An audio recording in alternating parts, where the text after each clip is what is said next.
오늘 준비한 고기부터 보시죠. 1kg짜리 소고기 각기 다른 부위 3팩을 샀습니다. 소의 다리 부분인 사태, 윗배 부분인 차돌 양지, 스지라고 많이 부르는 소 힘줄입니다. 사태, 양지, 힘줄을 다 사기 힘들면 사태 하나만 사면 되고요. 1인분 만드나 10인분 만드나 소고기 우리는 시간이 똑같이 걸리니까요. 최소 2kg 고기로 8인분 이상 양껏 만드는 게 좋겠습니다. 중국 요리답게 대형 웍을 준비했어요. 먼저 고기 냄새를 없애기 위해 고기를 살짝 데칠 겁니다. 팔팔 끓는 물에 고기를 넣습니다. 냉장고에서 나온 지 얼마 안 된 차가운 고기라 온도가 확 떨어져요. 다시 팔팔 끓을 때까지 기다리는 건 무리라 5분만 담가놨다가 꺼냈고요. 딱 봐도 기름지고 잡내 가득한 국물은 바로 버렸습니다. 우육면은 중화권 전체에서 먹는 아주 대중적인 요리입니다. 말 그대로 쇠고기국에 면만 넣으면 성립되다 보니 종류가 엄청 많아요. 중국어 위키피디아를 읽어보니 아주 큰 줄기만 4가지가 되더라고요. 중국 본토에서는 흰 국물에 고추기름을 띄운 란저우식이 원조로 여겨지고 수요가 많은 것 같은데요. 우리 한국인이 주로 접하고 즐기는 우육면은 대만식입니다. 대만 음식 중 대표를 고르라면 첫 손가락 꼽힐 수준으로 유명한 맛이죠. 대만 우육면 전문으로 미쉐린 빅구르망에 오른 레스토랑이 있습니다. 부푼 기대를 안고 찾아가 봤는데요. 보이시나요? 주사위 크기로 4조각. 명색이 우육면인데, 명색이 미쉐린인데 고기가 저게 다였습니다. 국물의 깊이도 고기 4조각에 상응하는 수준이었는데요. 대만 우육면이 어떤 요리인지 감은 잡아 집으로 돌아왔습니다. 유튜브에 대만 우육면을 한자로 검색해서 약 20개 영상을 봤습니다. 이 중 가장 향신료를 다채롭게 쓰면서 제대로 만들었다고 생각된 이 영상을 참고해서 정통 타이페이의 맛에 도전하겠습니다. 데친 고기를 면 위에 토핑할 만한 크기로 자릅니다. 사태와 양지는 평소처럼 쓱쓱 자르면 그만인데요. 힘줄을 자르는 것은 참 쉽지 않았습니다. 결국 가위를 이용해서 거의 플라스틱 자르는 느낌으로 고생했어요. 나중에 보시겠지만 힘줄은 자를 필요가 없었습니다. 그냥 끓여도 되는 걸 헛고생했어요. 채소 손질은 아주 간단합니다. 먼저 생강입니다. 껍질 깔 필요도 없고 썰 필요도 없습니다. 칼 면으로 내려쳐서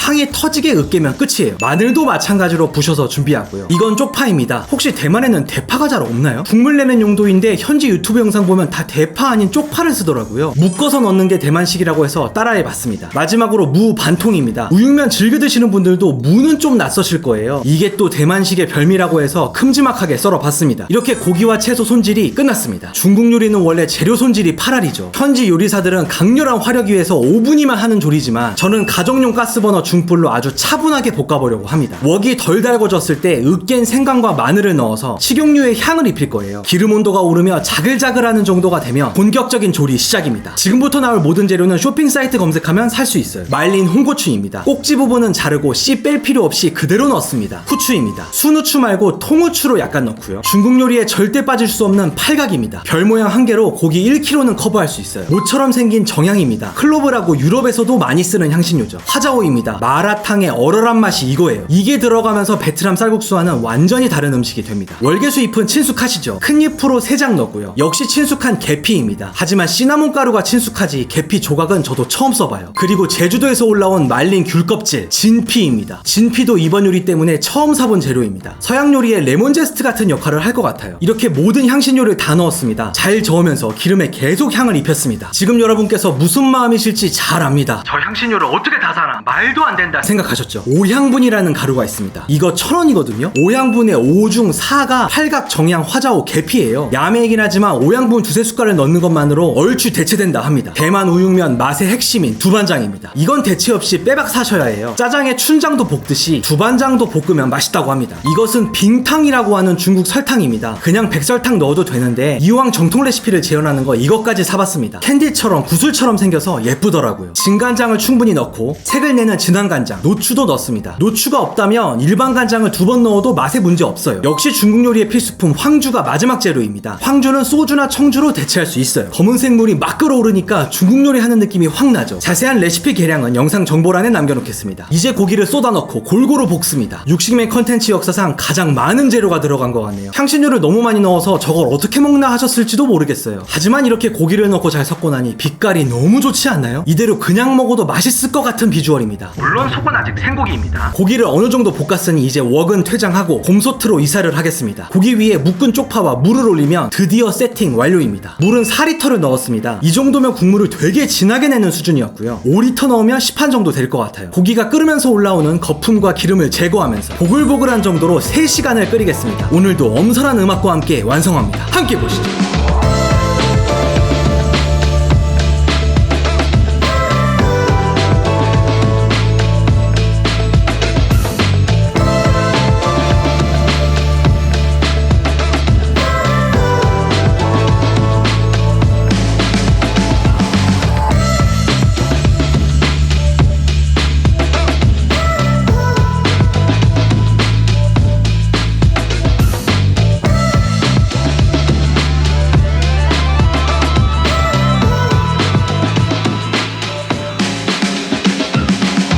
촬영하느라 너무 많이 식어서 이렇게 새로 좀 끓여왔습니다. 누군가 유튜버가 어떤 직업이냐고 물으면 맛있는 음식을 차갑게 먹는 직업이라고 말하고 싶어요. 오늘은 뜨겁게 먹습니다.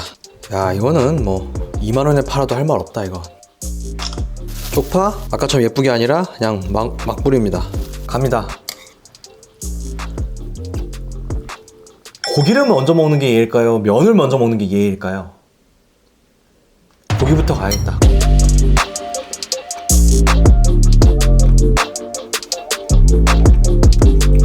이미 뭐 안 먹어봐도 알겠는데요. 제대로 나왔습니다. 고기 안에서 뭐가 계속 나와요. 고기를 좀 작게 잘랐나 생각을 했는데요. 아무래도 사태나 양지가 원래 좀 질긴 부위라서 이게 결과적으로 두께가 지금 한 2cm 되는 거잖아요. 1cm 언더로 자르는 게 제일 맛있게 먹을 수 있을 것 같아요. 고기는 잘 나왔어요. 자, 면과 함께 먹어보겠습니다.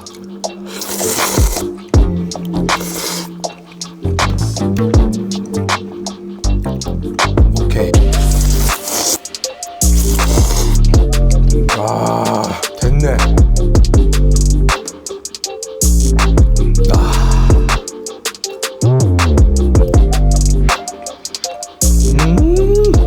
가장 궁금했던 이 힘줄 부분, 이런 느낌.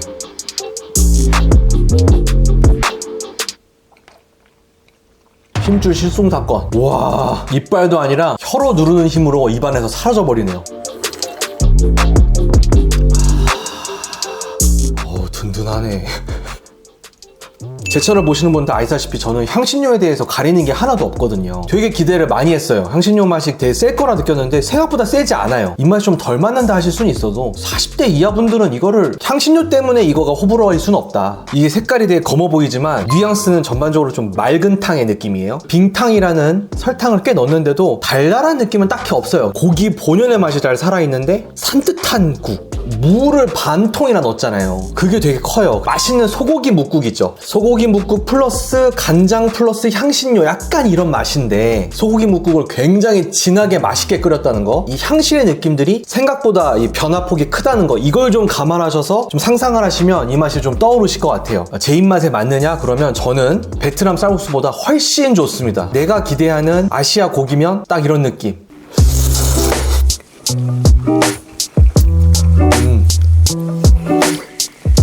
고기가 그냥 이렇게 결결이 찢기는 거 보세요. 제가 그 막 가위로 낑낑댔던 그 힘줄이 젓가락으로도 끊을 수 있게 바뀌었어요. 젓가락으로 지금.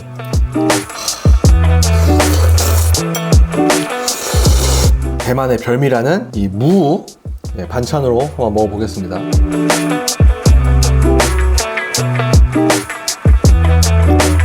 야, 예상은 했는데 이 무만 있어도 밥 한 공기 뚝딱입니다. 물론 무의 이 물컹한 질감 안 좋아하시는 분들도 있고 뭐 편식하는 친구들도 있을 텐데, 저는 뭐 오뎅집 가면 무를 꼭 먹는 그런 입장에서 향도 그렇고 이 고기 국물 밴 것도 그렇고 퀄리티 높습니다. 이거 맛있다. 이 초대형 힘줄 보이십니까? 제가 요즘 무릎에서 소리가 나는데 이거 좀 도움이 됐으면 좋겠네요.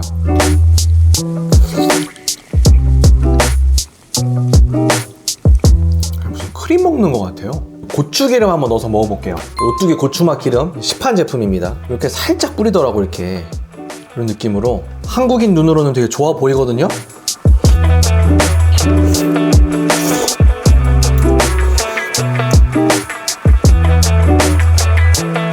한국인은 이게 낫네. 뿌려서 올리는 이유를 알겠습니다. 요걸 뿌리면 재방문율이 10%는 올라갈 것 같습니다. 뒷맛에 매콤한 게 있어줘야 돼. 근데 저 개인적으로는 봉지를 세팅했던 향신료 중 일부는 다 고추의 향에 좀 덮여버리는 느낌? 뿌리기 전에 고기 본연의 향과 맛을 더 느낄 수 있었던 그쪽이 좀 더 나은 것 같아요. 베트남 쌀국수도 향신료 참 많이 넣지만 고기의 잡내를 없애고 덮는 수준이었다면, 이거는 고기를 다 덮는 건 너무 당연하고 향으로 날 잡슈하면서 존재감을 확연하게 드러내는 스타일이긴 합니다. 저는 이 국이 정말 마음에 들고 맛있었고요. 오늘 들어간 향신료 중에 제가 처음 사보는 게 있었죠. 바로 진피라는 건데요. 그거를 어느 정도 넣어서 그런지 상쾌하고 산뜻하고 그리고 살짝은 신맛도 나거든요. 그 느낌이 너무 좋아요. 제가 대만에 한 번도 가본 적이 없긴 한데 오늘 이렇게 간접적으로나마 여행을 한 것 같은 기분을 느끼게 되네요. 혹시 수도권에 진짜 대만하고 똑같은 맛이 난다 라고 하는 우육면집이 있다면 댓글 남겨주세요. 비슷한 거 안 됩니다. 진짜 똑같은 거. 현지에서도 향을 이렇게 쓰시는지 국물을 이렇게 진하게 내시는지 진짜 한번 먹어보고 싶네요. 어느덧 여름이 눈앞에 다가왔고 이제는 정말 3년 전 마스크 없던 시절로 돌아갈 수도 있다는 희망이 보입니다. 이런 시기에 맞춰 여러 사람과 함께 나눌 수 있는 대형 고기 요리 콘텐츠를 계속 찾아보고 있어요. 더 압도적이고 웅장한 고기 요리로 돌아오겠습니다. 사랑하는 80만의 구독자 여러분, 항상 감사합니다. 땡큐!